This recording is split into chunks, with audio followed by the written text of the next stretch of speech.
Gush, the show where we talk about the movies, whether they are pieces of shit or blockbuster masterpieces. Right here. Creator of Cannibal Mukbang. We're not talking about this anymore, Kenny. We're filming a podcast. Their name is J.K. Simmons? No. It's just J.K. Like the drag king. We're not here J.K. to just judge, but mostly gush. Okay, we just got, literally just got done watching Late Night with the Devil on Shudder.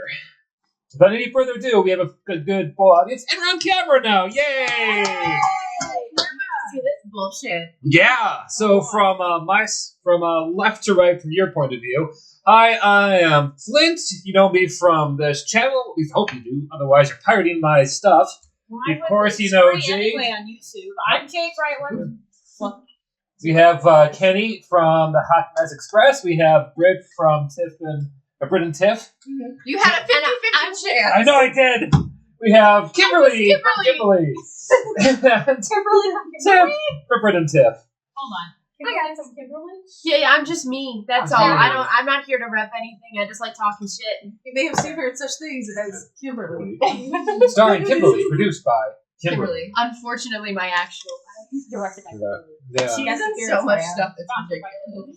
Yeah. Right. So, Miss Notes. Me? What? They Yeah. want me to open. Go for it. I mean, I don't know, like fine, I'll open then. Oh, I mean, okay, fine. Well, I have a lot of thoughts. How about about this? Film. Yeah. What were everyone's thoughts going into this movie before you watched it? I love every movie ever made about the devil. No, that's not even a joke. I mean, You're not this- even meant to laugh about it. Like, I legitimately, in terms of like the archetype of characters, I find the devil to be like the most fascinating. And so I knew going into this, even if I were to think it was trash, I would still enjoy it, and I was pleasantly surprised. It met my expectations. As That's good. much as I love horror movies, I do not like demonic possession movies. They are legitimately the one genre that actually freaks me out and makes me so uncomfortable. So I was very weary going into this film, but I thought of any of them, it was probably going to be the best one to watch, especially with a group of friends. So that was my thoughts going into it. I was also thinking, I know I just went, but like, anytime I go into a movie like this, I'm thinking ahead of time, how much is this going to rip off The Exorcist? Mm-hmm. And it did just enough. Mr. Howdy! Well, It yeah. was the amount that Captain makes it. Howdy, It was right. the amount that makes it a comfortable nod to The Exorcist. Right, without and it being next to it. sad. I don't think it ripped off The No. Exorcist. I think it was Exactly. But Yeah. like, going into movies like this, that's always one of my first Yeah. thoughts. Yeah. You can, Yeah. and you kind of have to acknowledge it just Right. in the setting and space of the movie itself. Like you were not gonna get away without nodding at The Exorcist. Well, and with The Exorcist being what it is, like, Yeah. it's jarring. I was going to actually say, that ties into my notes about Yeah. this film, and about, like, especially the historical time period it took place in. I had to write this down because I don't have the dates and names and things. But The Exorcist came out in 1973. And Satanic Panic really started rolling on in the 80s, but it was inspired, like, and started really kicking off with films like Run Red Baby in 1968, Exorcist in 1973, and The Omen in 1976 started getting people thinking about demonic possession. You had So, Anton yeah. LaVey and the Church of Satan starting in the 60s, Right, who, absolutely. I mean, all intents and purposes really wanted people to be afraid of Mhm. the devil. Right. Which was all like a marketing ploy. Yeah, and Yeah. like, so. There's a bunch of new religious movements that started in the 1960s due to mass immigration from countries that, hitherto hadn't really settled and had a bigger presence, especially Mhm. like in Middle Eastern and Far Eastern countries, and people were kind of afraid of these new ideas that looked a little strange.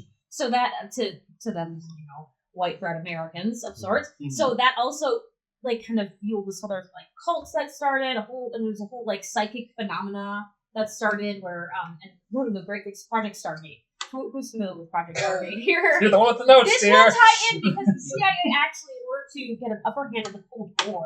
Oh, the men who recruited- stare at ghosts. Yeah, recruited psychics. So, no, So, like, intercept Soviet. I'm not even kidding. This went and on. what's amazing about this Yeah. project is a lot of it actually worked. It's legit. Like- From 1972 to 1995. Right. Project Stargate happened to recruit psychics to intervene Soviet messages And it was just a At the wild same time, in yeah. like the 60s and 70s too, you had, because of, California, the Manson family, the Satanic Church, Right. you had so many people just afraid of Hollywood and media and movie stars. And I thought that was kind of a brilliant introduction to the film after the 20 fucking production companies that we saw. I hear that there was a lot. Everyone's getting into this. They really do. At one point, we did consider going back and counting the amount of like. It was easily 2 minutes. It was Oh, my boy, God. yeah. But after those all scrolled by the screen, after all 372 producers had their say, you had that kind of like influx of the 60s and 70s like paranoia all being displayed in that nice little Like, montage. Little, like the mini Right. documentary at the start. Right. like the news clips. To answer your question at the start of it, my initial thought when this film was, oh man, I get to watch that movie that Brittany's been talking about. That Brittany would not shut up about. Okay, I think it was Thank you for not shutting up about it. No, yeah, exactly. Thank you. Because to clarify, I was drunk at the time. My buddy brought it up to kind of watch it. I'll be honest, I'm from Wisconsin. Yes, hi, I drink. But long story short, watching it again this time around, with no booze in my blood, I can more clearly say, like, oh gosh, yes, I can't wait to see this perfect movie that not only just is like a kind of fun little time capsule for the period. Like, it plays it for the most part, the whole talk show straight, which I adore because it sets up later scares and surrealness. But it also is a nice, entertaining slow burn. Like, yes, it takes a while to get to the scares, but when you do start to get them, you're not like pressing fast forward. You're laughing. You're getting amused. There are a lot of wonderful visual nods throughout. Yeah. And a lot of things that were inspired by real life that I personally enjoy. And I think that does a good job of keeping the audience engaged. Oh yeah. I was initially attracted to the movie because I thought the premise was really interesting. I thought the style was really cool. And then of course there's a lot of buzz, a lot of really good like word of mouth about it. So I wanted to see who else wanted to watch it with me. And truly now having gotten into it, again, like you said, Jim, I like that it feels like it's in real time. I like that I mentioned it like halfway through the movie, I'm like, there's no underscoring. And I love that. It's straight through. It plays straight through because you feel like you're really there and it really helps to suck you in. And I bought it all. And I guess I do our friends here as a person who spent many a night on my great-grandma's living room floor, watching her watch her favorite old stuff. It felt very true to that time period. And it was just a pleasure visually and in the audio sense as well, just listening to the speech and the mixing and the visuals was lovely. And like the terminology, all wax, no wig. Yeah. They had some very good. They had some very good like just nuggets of dialogue that you're like, oh yeah. But that's why I said I made a comment when we were watching it. I'm like, this would be a fantastic play. Oh, totally. Because there's certain things obviously towards the end that would have to be changed in order to make things work. But I'm sure like we could, as most of us are theatrical Tricky people, stagecraft could pull off. Stagecraft would do it. But even like the way that like Carmichael was acting, like I'm like I have seen that type of actor in plays multiple times. Like it would be a fantastic stage production. Mm-hmm. Speaking of someone who works at a magic show, you could do almost everything they do in this on stage for the most part, because that's part of the ongoing bit. Is it just like a magic actor? Is it like and for me, yes, it's cool that it's in the 70s. I don't particularly have any specific love for the 70s, but I was excited. We weren't there. I wasn't there. I wasn't either. Whatever. But I was really excited about, kind of similarly, how stylized it is. I love when a director will commit to a really intense, stylized filmmaking decision, and they go for it. And I love a real-time found footage. That the idea that we are experiencing it at the same rate that they are really helps the tension build in the right way, as opposed to having to force your way to get there quickly or pretend like time's passing. This is much to my preference. Yes. I want to say, if this is made into a play, I would really hope there's audience participation so that we can hypnotize some motherfuckers. You got so you do audience control Right. in this film. It wouldn't be the same film without them. So you have to have like some plants in the audience, which also goes to the whole like having plants in an audience to make a bit work when you're attending a show that's like a magic show or a psychic show. You know what I just thought of? If you were to adapt this for a stage show, and you're going to have a monitor up there to do the playback part near the end, you can film a totally different thing and fuck with the audience in real time. That would be amazing. Oh my goodness. Because obviously they're going to buy into the fact, oh yeah, this is so good. But if everything is immersive enough, you're like, okay, we're going to play it back. And like you play it back and it's something totally different than what they saw. That's cool. I think that's cool. Sorry. Yes. I It guess is sorry. cool. Who do we have to talk to get the stage rights to perform Well, this? that would apparently be the Canes, Colin and Cameron Canes. All right, we have to... I think that's We got you it. guys. Call us. Please. We're going to Call talk. us. We're going to talk. I have a theater. The Carnes. Please. Let me start the I have a Carnes. I penchant might have for started fake blood, Carnes.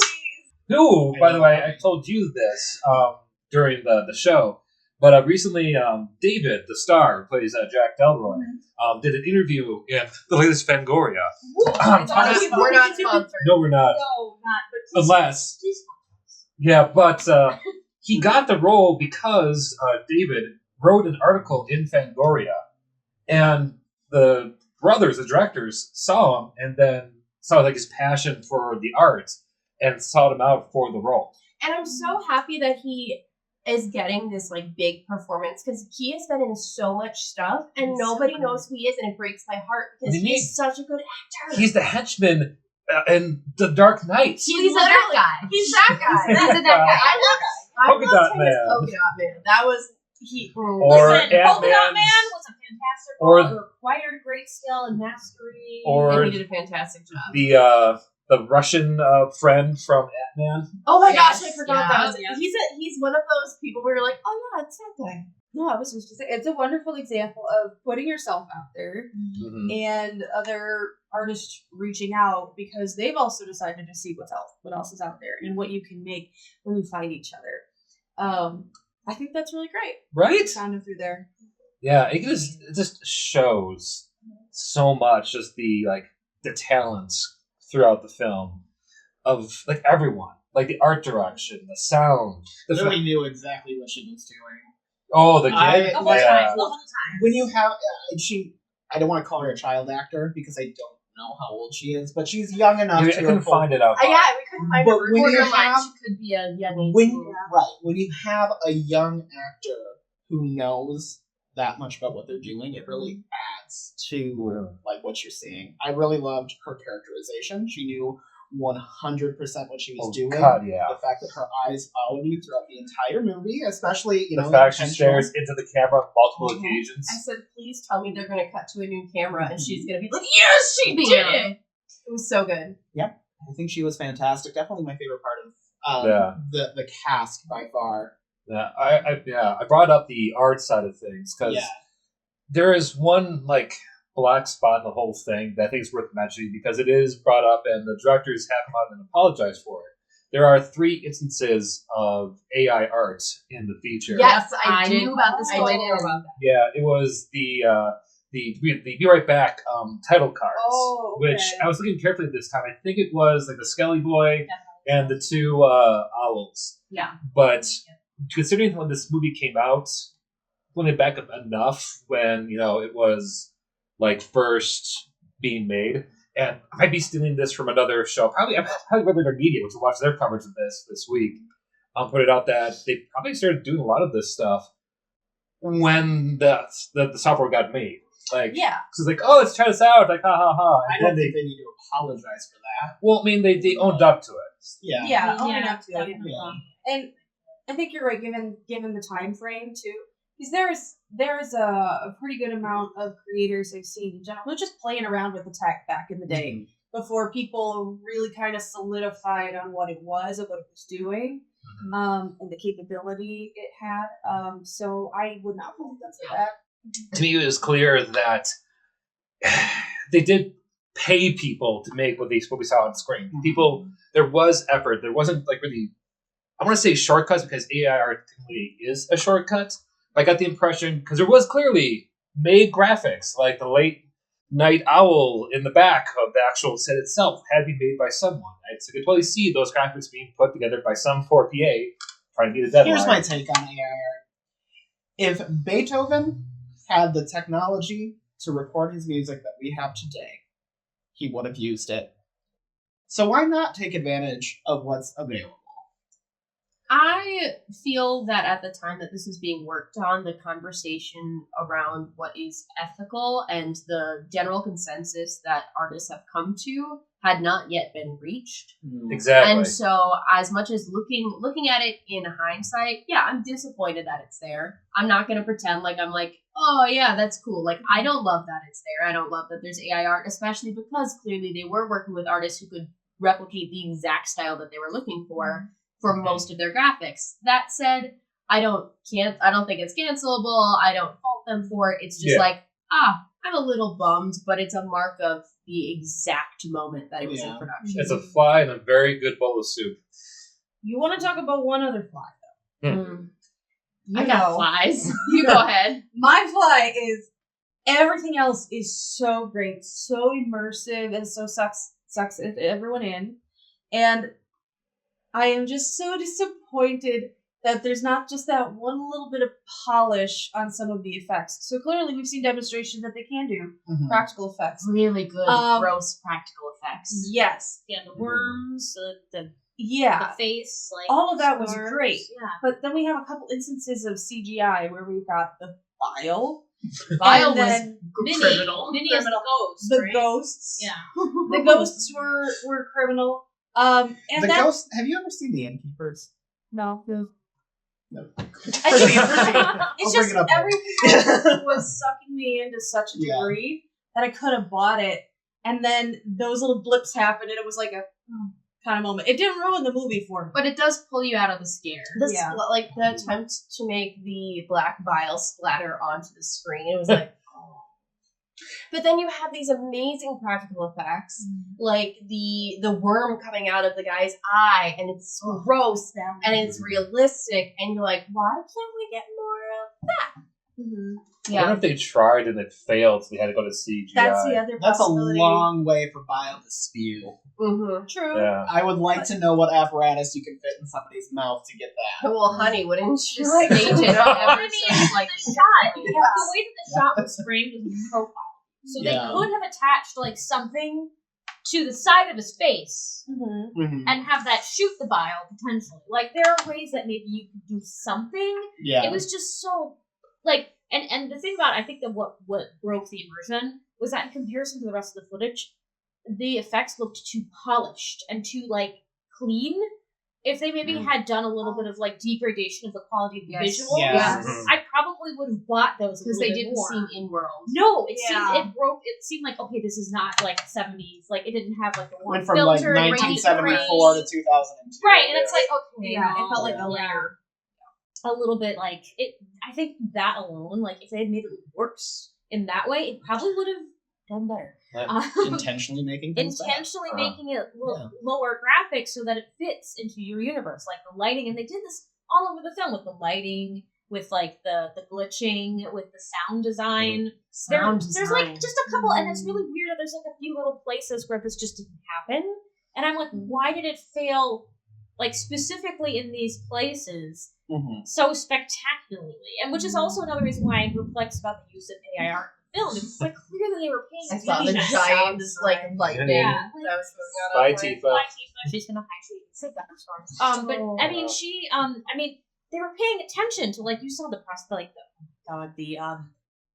they did a levitation on screen, which was like all practical. Like that was a practical effect. They did a worm coming out of guy's eye. So if they're willing to put in that effort, why can't they put in the effort to pay an artist like a couple $100 to make some title cards? That's where I'm kind of like, come on, man. Like, and especially like now that we know what we know about AI art, I give them a little bit of slack because back in it was like with a Dolly system, it took really early AI art, like mid-Journey style, super early stuff where it's like that was the style you got, was what they put on the screen is all you could really get out of the generator to begin with. So they thought, well, this style is close to what we want for the title cards, so we'll just use that and try this new technology to make an effect happen. And so with that reasoning, I understand why they did it. If this film had been made a couple years later, I still chose to make that decision, I probably would feel way worse about this decision. Yeah. I mean, as a visual artist, I do with film films art, and I've all over Twitter and doing my own research and stuff, but I won't get into that because that's not the topic. But what's your handle if we want to hear you get into that? my handle, Twitter handle. Jade Brightwind is my Twitter handle. I haven't ranted on it about. There's so many people that have already done extensive work, explaining every little detail and the pros and the cons for both sides of it. But the main consensus among artists is that as it stands now for visual artists, AI art as it is not ethical because there's no way to credit the artists that are used in making the product. There's no proper way to compensate the people whose work are directly being used to generate image. And until there is a way to royalties of some kind or have an image database that can be drawn from for which an artist is paid and goes under contractual agreement, in every other situation, an artist makes a contract with their client that dictates the rules of how their art will be used and for what purposes. There was no contract, there was no consent, there was none of that for the most part. Maybe 0.1% of cases, where an artist willingly would submit art to this. But a lot of places, even DeviantArt, for instance, were just submitting artists' work without their consent by default to be used in their own AI art generator. And that includes artists that are now deceased that can't even have a say in whether or not their art is used. And so that's kind of ghoulish for a lot of visual artists working on the in the industry right now, that you can take a person who's dead and use their art to create new art through an AI generator without their consent and sell that. And it's that's just, it just feels gross, I guess. It's kind of selling another Van Gogh, even though he's dead, and claiming it as a Van Gogh, being it's based on it just feels weird. I did not expect to get this philosophical talking about late night So- of the devil. I'm sorry, I got off on a tangent. I said I wanted It's a very relevant part of the conversation. In terms, though, of... Okay, so they had a couple of scenes with this AI-generated art, and that was a directorial choice. Yeah. I love the fact, too, that you made fun of it, not knowing it. You're Happy Halloween? Yeah, That's it was dumb. It was Yeah. But no, I mean, but in terms of with it being a directorial choice and being so minimal in this film, Yeah. can you really my point is they used it to help them create the final product, and they're not trying to credit that to anything. Yeah, and that's You know what I mean? I'm not. I mean, yes, everything that you have said. Those are incredibly I valid. believe that even the smallest part that's played in a play, in a movie, needs to be credited. Okay. The guy with the boom mic, the caterers, they all get credited. That's all at in the end of the contracts, film. really. Yeah. It's all in the contract. They all get a little. People fight if they don't. They fight tooth and nail to get their names in the credits when they're wrongly not put in the credits, even if they had a small part. Extras, maybe also get mentioned in the credits. A girl in seat 2 is still named, right? So I believe that, and a studio should be credited. A group of artists, someone should still get the credit. In film and in theater, you expect this. The actors come up to the stage, they take a bow, they point at the lighting crew. They sometimes bring out the backstage people to take a bow who are all dressed in black and who have been invisible this entire time. I believe that artists should get credit for their work, full stop, period. In terms of this, too, Yeah. I mean, they really could have just hired anybody. Therein lies, but I think your point of the Beethoven thing, that it was the case that actually, at the time was did it take pieces? Yes. I want to interject and say I am very much not on any social media. I've not seen any of the discussion surrounding this. Yeah. I'm going to admit my ignorance to that. And listen, if you're an artist, will support you 110%. My point was simply the technology is available, why not use it? Well, and that's good to say, because it sounds like it was a case that it was some graphic artist behind on the deadline using this with their own art to make it cool. Right. If not, not cool. Right. But it's hard to tell. And the technology is developing more to create space for stock style categories to pull from. Yeah. And I mean, I could do an entire hour on I was gonna say, so I nuances know of that this. you could go on I for a long could. time. There's nothing wrong with that. Yeah. I'm just gonna try to steer us back. Absolutely. That's Yeah. actually what I was. Absolutely. There you go. But I know, but that's steering us back to the point in terms of these title cards. That was one of the the effects and everything where the movie kind of fell short for me because there were little points that kind of broke my immersion in quality. Like the quality of the film was great, and then there's this one point in the film where it's that's really totally different in quality compared to everything else. Why? I love Yeah. trash cinema, and I love trash cinema, and I love when things just don't look right. I think it adds to the charm of it. I didn't want Yeah. this to be trash cinema. I love trash cinema, and I Sure. don't think that's where the So, movie is trying to and see here's itself the in the thing. conversation. With trash cinema, depending on how you look at it, I think there's art in 42nd Street. I think there's art in garbage. Yeah. It really is. Well, hang Are on. we seeing that 42nd Street is Yes, we are. We are. Well, hang on. So It's wonderful I garbage. yeah. what I was going to say Yeah. is this movie does something Yeah. where, for those of you guys, I mean, obviously full spoilers here, but for 80% of the movie, you've got documentary, and then here's the exact footage of what happened Yeah. on The black screen and and white. after screen and behind the scenes here. And then that stops. And the last 20% of the movie, we take a very surrealist turn to be able to fill in the rest of It either. goes from Lawrence Welk to Mario Bava. And at the end, it's both trying to fill in what happens next and what's happened before through a lot of surrealist imagery and these very short clip scene moments. I wanted to know how you guys felt about that. I loved it. I did too. I thought it was I'm in right brilliant. now. I want to know how you Yeah, felt. Brittany. Because here's what happened: is this part of the movie is starting, and we're all kind of noticing, oh, the cameras are different. Oh, the aspect ratio is different. And we're getting these really weird things that we weren't getting before because it was so sold on being in universe at that point. And then I was like, it's losing me. It's losing me, man. I really hope this pays off.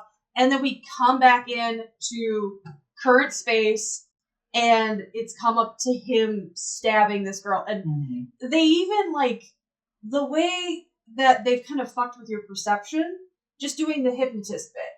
Where you as the audience saw the worm. Yeah. So they continue to fuck with your perception, and this whole time it continues down that lane of believability for me. In retrospect, at the time I'm like, what the fuck? Okay, but I'm riding with you. Where are we going? And then we get to the end, and almost the way the whole thing is staged at that point, you can almost wonder if he killed everyone. That's where I want it to push just one step further. Where, because I don't love the surrealist bit, but it's the same for me, where then I was like, I'm not into this. And then when it wraps back around to putting us in location and he's killing the girl, I'm like, I'm in. This works for me. And then I want, while credits are rolling, I want, just like earlier in the film, we established that then we roll back footage and look, the worms weren't even there. And it's part of the devil gets in your mind That and you would've see been things. cool. I wanted during credits, I wanted to be playing the real footage, cold footage of what happened in that moment, and just no explanation, no underscoring, just stick it there and let it be there. I think there was a certain level of brilliance to take you out of that. So you're going from those warm, beautiful colors of the 70s on TV to all of a sudden, like I said before, that Baba dreamscape. You're surrounded in blues, reds, and purples. You have these insanely cheap costumes that are still haunting. Like The owl. right. The owl was What this Owl. reminded me of, and I did like to. and I'm sorry, I know I always reference other movies. What this reminded me of was The Lords of Salem by Rob Zombie. Oh, where okay. you go Sure. I see that. very raw throughout the entire film. So all of a sudden, towards the end, you take that drastic turn of, what the fuck did I stumble into? And that's where I thought it was a brilliant artistic choice, and I love at the end that you are brought back into the studio in that same kind of With Jack just shouting "Dreamer awake, right. Dreamer." That's Because you Right. think is he under hypnosis? He's hoping, he's Real, begging. He's begging for it to be a dream. because he just stabbed a girl on camera. Right. And I have to say, And the sirens in the background. that's okay. I was just going to say that I don't know if it's because I did not like this movie as much as everyone else did. Not that I didn't like it, Yes. but to me, I felt like that surrealism pulled me out a little too much. Where, and I like that we went back to it at the very, very end, but I got to a point where I'm like, okay, I'm not even like engaged in this anymore because now it's so different and it's so clippy and so jumpy. And I was like, oh, okay. And then at the very end, I was like, oh, okay, I like this now. Yeah. But to me, it pulled me out a little too much. It walks that line for me. Yeah. Like I could have done without it. Yeah. Because for me, like, if the movie ended right as you watch Jack run in the back with the producer, and they shut the door, and you have Lily look towards the camera and blast with lightning as it cuts to static. To me, that would have been, a pretty damn effective ending in itself. And that's the end of the transmission. We don't know what happens next. At the same time, as a storyteller, I also did like the surrealist moments. Like, it's like I both like it and hate it, which is a weird thing for me. But I'm glad they have it because it does go and add so many questions. It adds a bit more surrealism. And just the fact that if he turns towards us, breaking kind of the fourth wall, like, hey, turn off your TV sets, kind of makes you go, oh. So this actually is technically being broadcast across the nation. Right, but they use looking like at widescreen. But that's the thing. Well, I think it's kind of creepy because you can imagine That's why. for that time of decade, You're in his mind. You're not watching. But think about that. If imagine you're on your on your couch watching that kind of technology being used decades before it came out. How trippy that would be for any kind of audience. Like, oh man, this is some great special effects. As a fan of like filmmakers like Ken Russell, who has made movies like The Devils and Lair of the White Worm, Altered States. I don't know if Lair of the White Worm was him, but Altered States. He does like a lot of this psychedelic, really trippy kind of cinema. To me, like, making that decision brought me in more so into the psychedelic aspects of this film as somebody who's done a lot of drugs. I'm like, and that's Someone who's done a lot of drugs. This is accurate, you guys. No, but like that, it really, really worked for me, and I think that I love that discussion because it really goes to show like, what's your taste in horror? What are we gonna say, Brittany? I have a thing on this. So, if I love when artists will really dig into their mediums and use that to tell the story as well as like this one has. It's spent so much time setting up. This is our TV show from the 70s. This is the film from the 70s. So much so that I'm not a person who knows about film, like the actual film stock. But when we had that zoom in on Lily's face, I'm sure all of that light bleed was accurate for that type of film stock. Because you wouldn't have seen that on digital necessarily.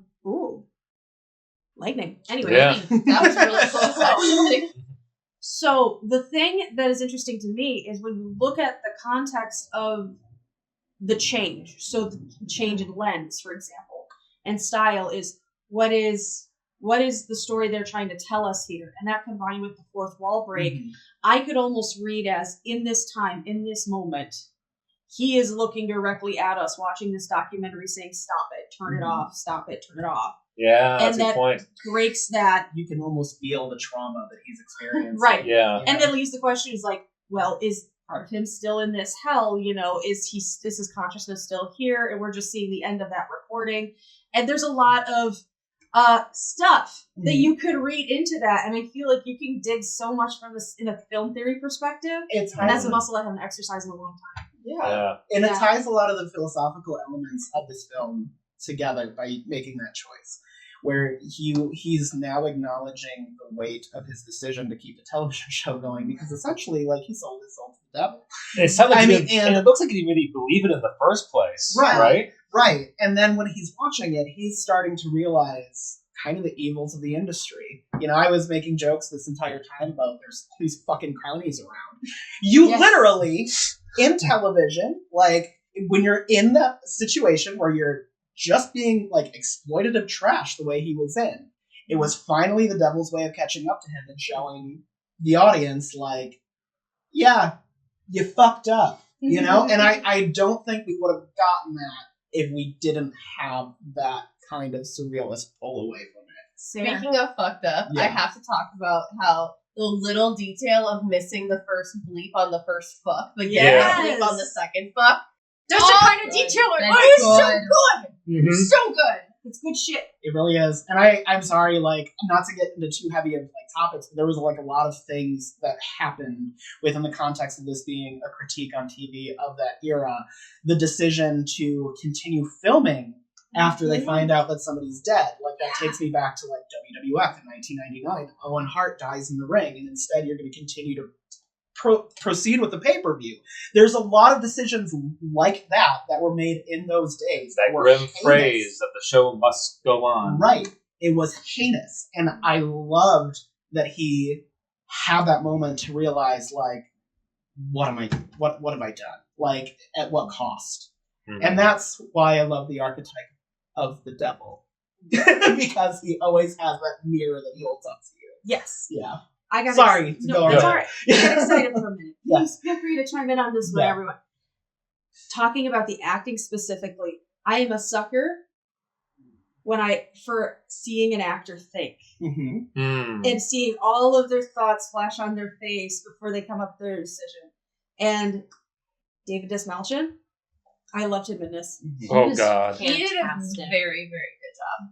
So good. I have to say, I think all the actors really did a good job. And even, like, I can't remember the name of the one. Is it Christou or Christo? Christou. Like, played by Faisal Bazi? The accent goes in and out. Yep. And it's not, it's a character choice. It's not, a very Sylvia It's not that the actor himself is bad in this movie. It's that his character is going through this immense stuff that he can't keep it together, and he's falling apart on stage. Yeah, and it's he's just, losing character in character. Yeah, and the movie also sells us a really, I want to say, likable or forgivable man. You know, in this leading role where you're like, okay, you know that even from the beginning, you can tell he's mixed up in some devilly stuff. You know, they drop in right at the beginning. What did you have to sacrifice for this? That's an early line that comes back to haunt him, literally. And so you already know that he's in some fishy stuff. His wife dies unexpectedly. You're already tying connections, and he's seeing someone else already, and it's been a year. He's perfectly fine to be seeing someone else, but the movie does present it in a way that I think you could feel some type of way about it, but still, as he's things... human. He's a human, but then even as things, you know, get terrible, they give us worse people. They give us producers who are shoving him, going, no, we can't cut, we can't stop, we can't do this, and there's other people, so that when he's the bad guy and says, hey, no, let's keep going, this is a good thing for us, it's not just him. It's, again, going to the full system. You've got someone breathing down his neck, breathing down his assistant's neck, breathing down, you know... It's Hollywood. Exactly. And so, by the end, I mean, I don't think he was aware of the fact that he'd lose his wife. I think that he loved his wife. I think that there is loss here this is beyond what he asked for, and that's... so frequently a theme in, you know, sell your soul to the devil, what you get for it kind of movies, but I think it's really well presented here. Yeah. Yes. I agree 110%. I think it was brilliant. And the little details, too, like, we had to rewind, because I said, wait a minute, That's Minnie's in the mirror. And you guys like, what? So we had to rewind it to show, and, like, there are those little glitches where somebody will be standing there for a split second, or, like, a demonic face that turned around for a split second. Like, there are those little tiny details in this film where if you blink, you'll miss it. And it's interesting to see how much you see upon the first take. Yeah. And those when the ghosts show up, like, it's cool that they slip them in. I do prefer that they looked a little bit better. But those, I will say that. Demonic faces, though. Yeah. The teeth, those moments. I didn't like it. I didn't like it. I was gonna say what they did with Minnie and Mirror was excellent. Why didn't they do that when the ghost was like hanging over? Like, they could have done something like that. Personally, I thought that was So I know I brought it up earlier. Like, the reason I mentioned the movie The Innkeepers is because there's a brilliant scene. It's by Ty West, who did House of the Devil. X and Pearl. So The Innkeepers is one of his early films, and at the end, there's a brilliant shot where you are in this hotel room, and if you're not paying attention to it, you won't see it. But there's a shot of a ghost that is ever so faint that, like, when you see it, it's intense because it plays with your mind. They could have easily have done something similar for this. I would prefer something along the lines of what they've done in, like, Netflix's Haunted of Hill House. Yes, that's exactly what I was thinking. Where they just, you know, don't do the ghostly effect, just have them standing there. Right. Just And out you of do focus not in bring the any background. attention to them at all. Right. Yeah. Right. And then when you realize they're there, it's like, oh fuck! She's like the There's a dancing lot. boy. I think That's like the dancing boy in Insidious. That made me think of that scene in Insidious. That's what I was saying. Even when we were watching it, I said we needed a taste of Insidious No, for these. I would have fucking thrown the couch. I know, and that's the kind of scare I want. That is one of the scenes. I will that makes me watch that. visceral. I will, contrary It's okay, to my own opinions, I will play devil's advocate. Haha. Some of their effects choices that, again, they don't work for me, but they do. Sorry, I let shit out way too late, or like all big laughs, and I don't know.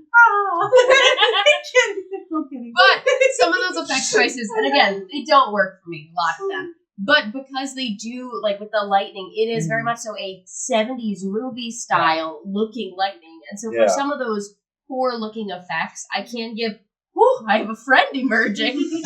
I can give credit that maybe there is some 70s inspiration from those movies in that time that they're pulling into their reality, which again, it still didn't work for me. But credit where credit's due. There are pieces of it that could be interpreted in that way, and maybe there's something to be said about that. That's a good I want to ask, favorite death in this movie? Oh my Effect, god. story, what spoke to you? The guy, what's his name? Carmichael? Carmichael. Yep. Where he's holding the check. he's It like, burns, and then please, I devote myself to you. Yeah. Here's a check, and then just burned all I over. love the anti-capitalist sentiment from a perspective of how he had it coming. Well, he didn't have it coming. I shouldn't say that he had it He coming. played a dick. No, I'm talking about what's his name? Talking about Gus, whose head Gus. spun? I love, that was my Gus. favorite, was Gus, because, and there was all the, you can make my head spin, and he's actually scared, and then his head spin. Yeah. So Let me good. retract my statement. I'm not saying he had it No, coming, I- but I'm I agree. saying that There you was- called it, It was motherfucker. foreshadowed, Right. it was satisfying, Well, and it looks If good. you think about it, each of the deaths has something to do with what they did on the show at some point. When the head turn, he says it out loud. Right.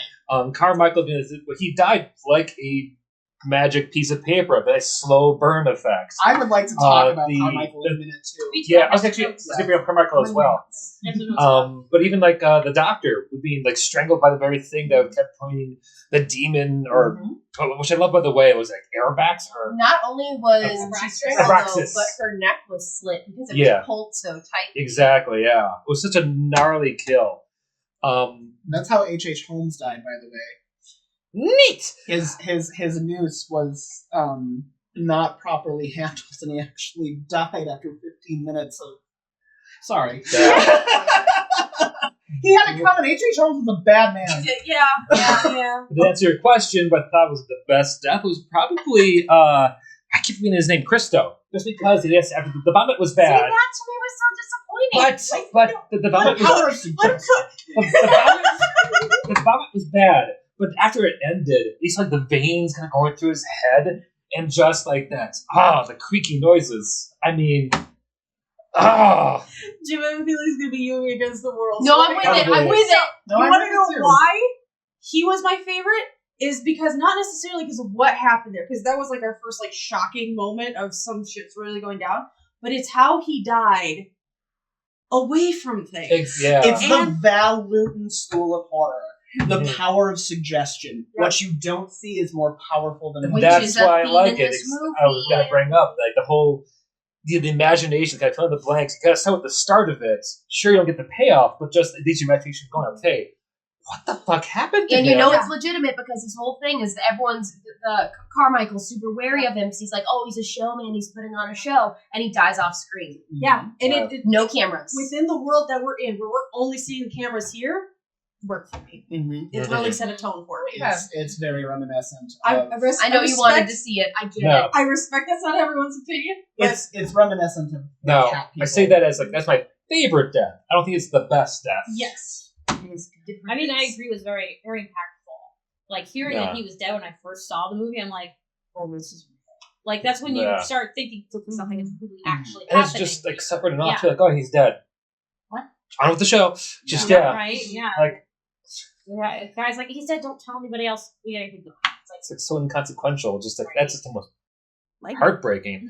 Now, What I know about that's you? not how you felt about Yeah. No, but again, I don't generally watch this type of movie. It's not usually my go-to. So I feel like it.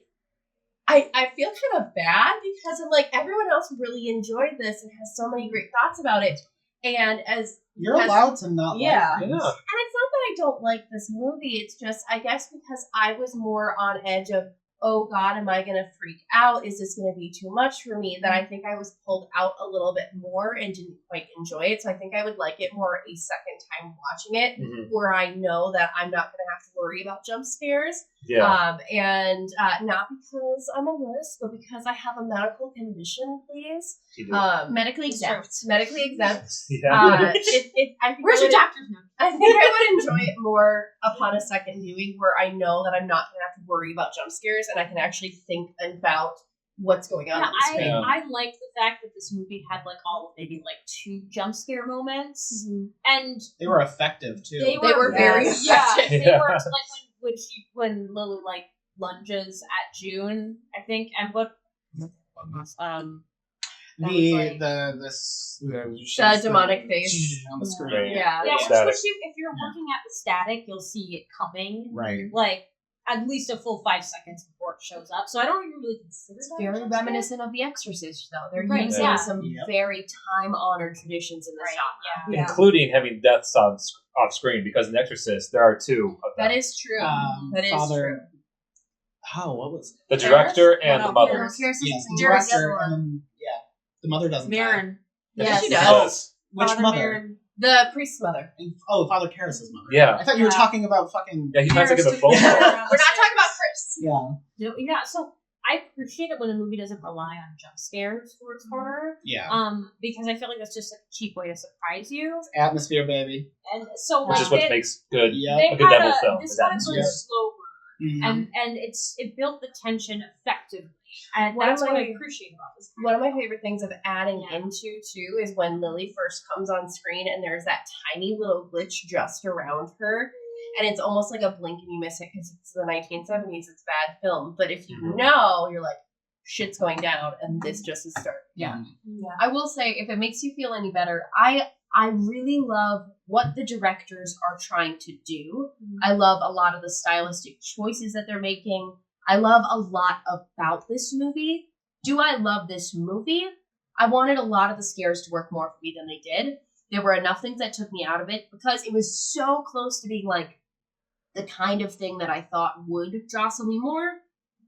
And I think there was just enough that didn't work for me. But that said, like I love what they're going for, and so because of that, I think I'm into this movie. I would recommend this movie, but do I love You it? like took the words out of I my don't mouth. know. That's where I'm at. Yeah. I I thought feel it was the same just way. a lot of fun. I'm I down liked to watch it again a second Yeah. time to really determine if it's something I'm going to want to keep returning to. Because was I scared by it? No, not necessarily. But I really enjoyed everything it was giving me. Like, even in spite of the little things I didn't like. It was gripping. Yeah, I think that is the quietest this group has ever been watching a movie. Seriously, I was going to bring that up. So Yeah. much.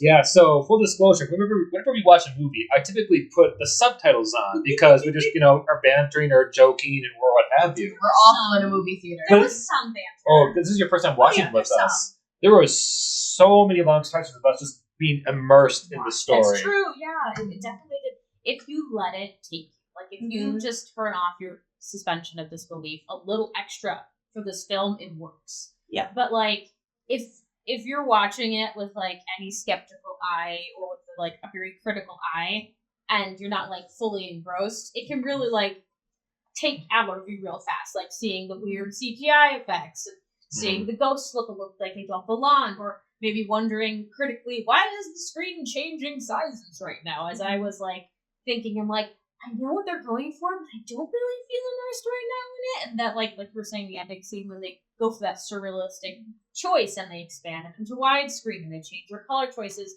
like that, it can make or break your immersion experience right there because they're changing the formats. If you're not engrossed in this film, it will not do it for you. You have to like give yourself over to it for it to work, I think. Yeah, Give for me, yourself over. as someone who has seen it twice now, I definitely had more fun watching it drunk because trippiness, but even sober, it's still a good time. It was a good And time, I do have to say that while it didn't scare me as much as I would have liked, I still enjoyed the entire ride, and will probably type on my way to buy it physically for my collection. Same. I probably would too. Listen, I'm gonna speak up for people like me. I think that there is a huge audience for this. If you're a fan of movies like The Devil's Advocate, Angel Heart, if you're a fan of Rob Zombie movies, if you're a fan of I can see that demons, too. there's all kinds of people that I can foresee just grasping this movie. Oh, And- yes. and it was Exactly, for me it was like watching Rob Zombie done right. Yeah. it- I Right. agree. I enjoyed the film. Yeah. Without I Sherry did. Moon. I love Sherry Moon. I think she's fantastic at everything she does. Fire. It was it's right next to some ways great black comedies like American Werewolf in London, This movie, where I would say this it's movie, not. I find American Werewolf scarier, but this movie is Yeah. Angel Heart meets House of a Thousand Corpses.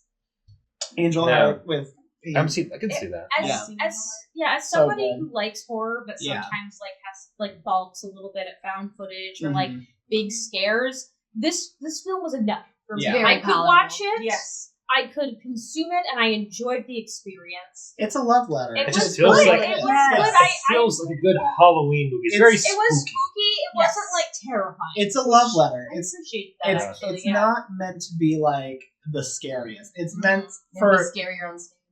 Yes. So, do you guys know the I think a lot of you were in the room when I freaked out when I realized that Ghost Watch is on Shudder.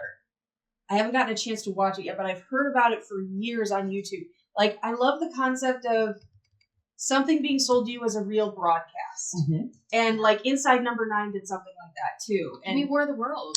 Yeah, Ghost Watch. Blair Witch Project? I've seen Ghost Watch. It's fun. I have to watch it. Yeah, it's on my watch list. I just want the Lake conditions to be Mungo. perfect. It's like your virginity. I've been waiting for so long. Yeah. I just need it to be right. We should make that an upcoming Do that. viewing here. I would so watch Ghost Watch with people. Oh yeah. Because it's the same thing. That was, for you guys who don't know, it was a hoax by the BBC. They set up real TV personalities to go ghost hunting in a house. It was all pre-recorded but played as if it was live. And they set up all these ghostly incidents with this character, this ghost called Mr. Pipes, and it fucking horrified. Because They thought it because was real. yeah, it was basically a War of the World situation. Yeah. Where This only is only at 10 years removed from the Anfield situation. yeah, too. where Yeah. only at the very start they said, hey, this was a fake broadcast. This played it straight the rest of the time, so everyone kept chiming in. Yeah. Right, yeah. Seeing So- the host was actually I think a legit host at the time, Mm-hmm. doing it straight. They were all Like real Rich TV personalities. And there was a little blip at the front that's oh, this fictionalized thing might not be suitable. But if for you don't audience. replay it, you don't know. All the Right. phone lines were down too, so the people calling into the BBC couldn't actually get in. No. They And imagine, Perfect. they banned Fall it for chaos. over a decade because of all the hubbub around it. imagine Let's watch that. not Yeah. watching the first 5 minutes. You're in Yes. the bathroom, all of a sudden you come back. Back you in don't early see In that '92. '92, Yeah.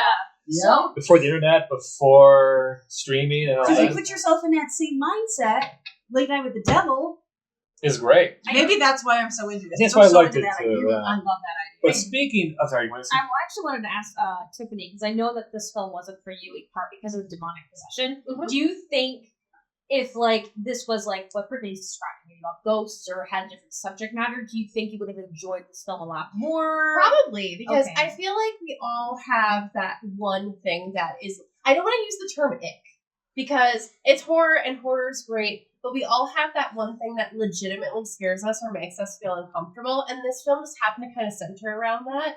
So maybe if it was more ghosts, I feel like I would have probably felt a little bit differently about it. So that's a good question. Yeah, Yeah. because if we watched the thing next, Ghost Watch.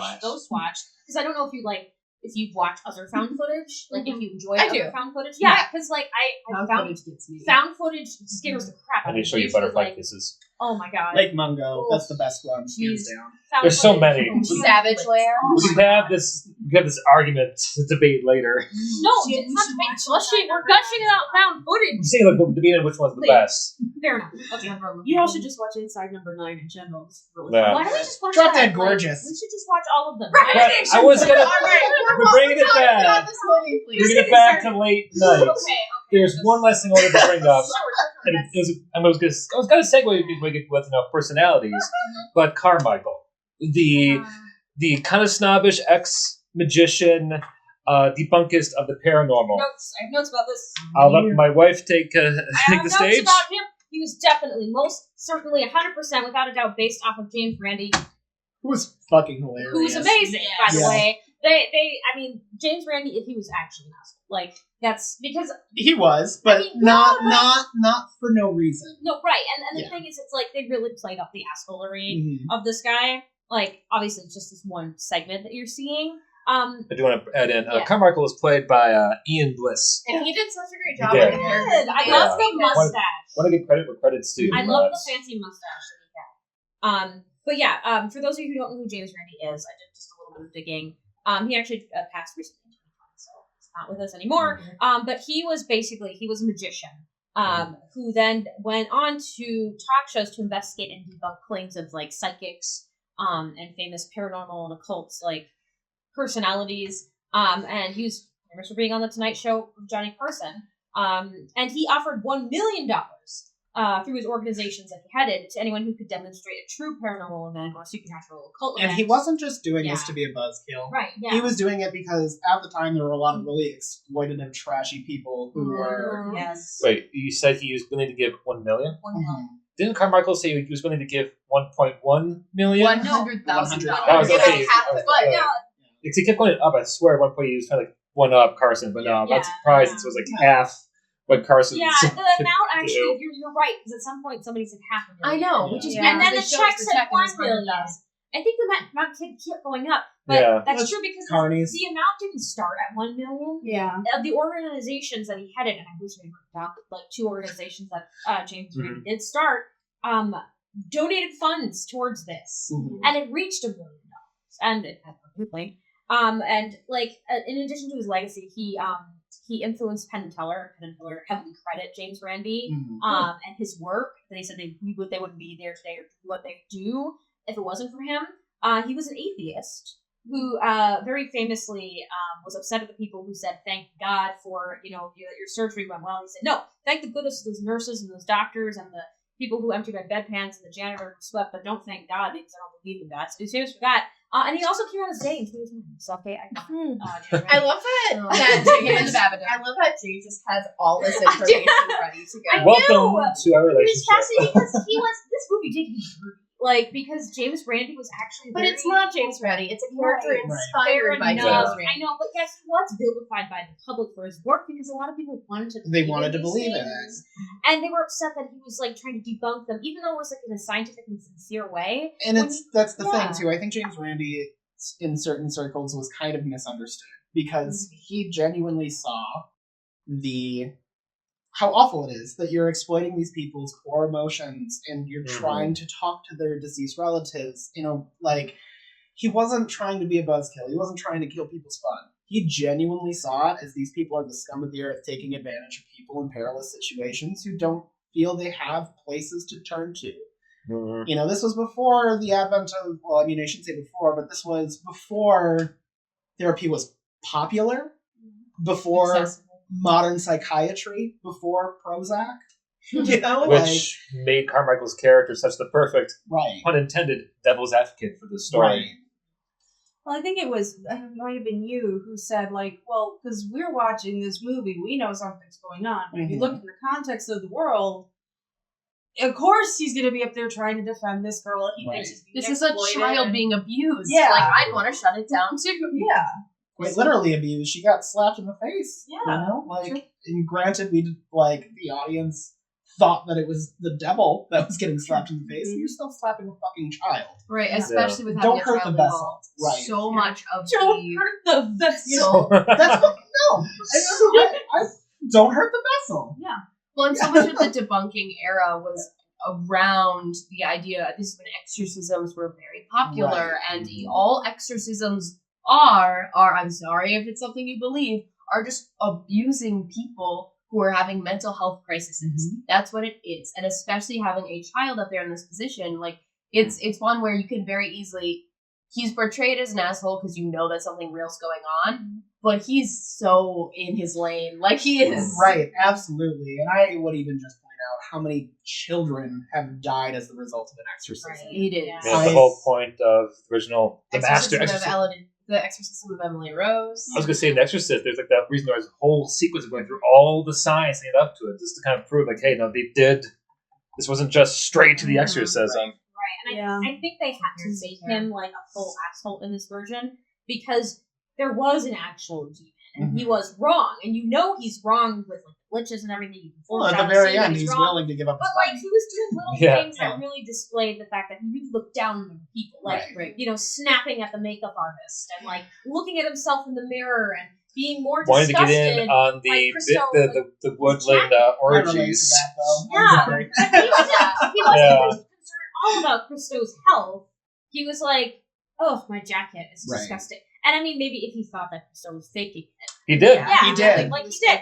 But like the way he treated other people in general, and would say things like, "Oh, you guys," he are thought so it was all a suggestible, farce. and you guys are so like the audience. He was not kind. Like he was like more like I guess like sound like a man haughtily investigative towards his audience than actually like being concerned for the well-being of these people. Like when he said he wanted you to know that he was smarter than you. Well, but he was like he sounded like an oh my god. But the way when he said like I'm concerned for this girl's welfare, I didn't believe him when he said that because the way he had been treating like the staff around him, the other like people like demanding things, snapping his fingers, like that maybe it was emblematic of the time that's how he treated people, and that was like more normal, maybe. But like I didn't read it as like a skeptic that's looking out for other people. Yeah, it wasn't meant to be read that way. Like James Randi. Which is like what I wanted. I wanted to bring James Randi up for that reason, saying like this was based off a real person, and I know why the movie took this direction to simplify his character. But I do want to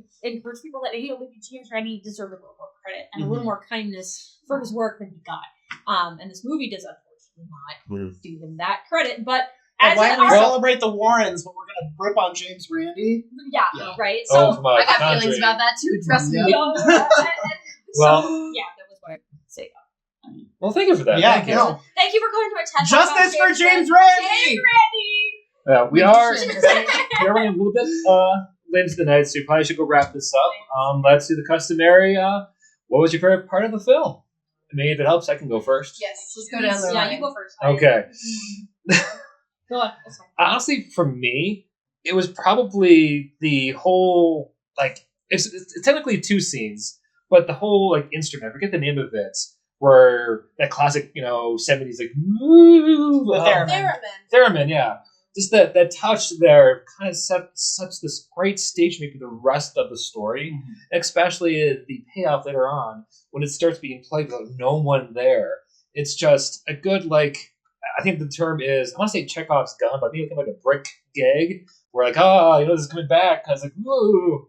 And it's just a great way to start the fact of everything. Like, hey, this is going to be that kind of a talk show. We're using basically haunted house sound effects. We have the clear like, no, you don't touch this with the hands, so anyone can do this. And just the shattering of glass later on, it's just, to me, it's just one of my highlights of the film.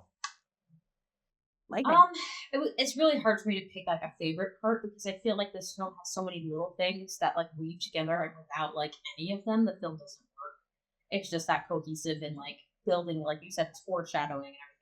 I guess one of my I guess my favorite parts of the film are actually not, maybe it's horror elements because you kind of expect those going in. What I did not expect but was pleasantly like surprised by was like the detail in the shots that were not on camera. So like the commercial break shots that were in black and white.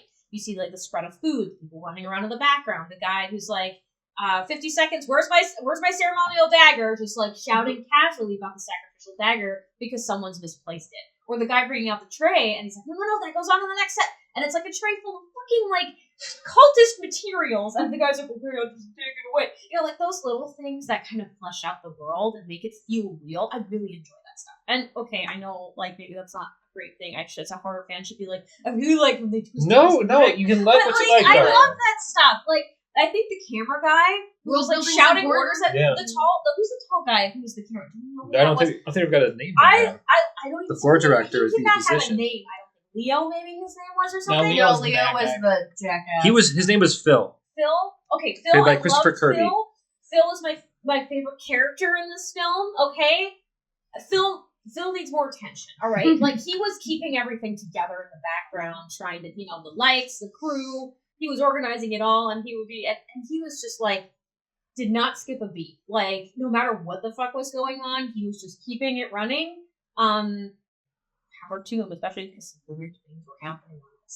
But like he was like, let's get her done kind of personality. And you only see little snippets of that. But the fact that he was able to create such a strong character in like such few scenes, I really like that. Like doing more with less, I guess. I'm sorry. You're good. Like, fun stuff. Kenny. Don't Uh-oh. touch the mic.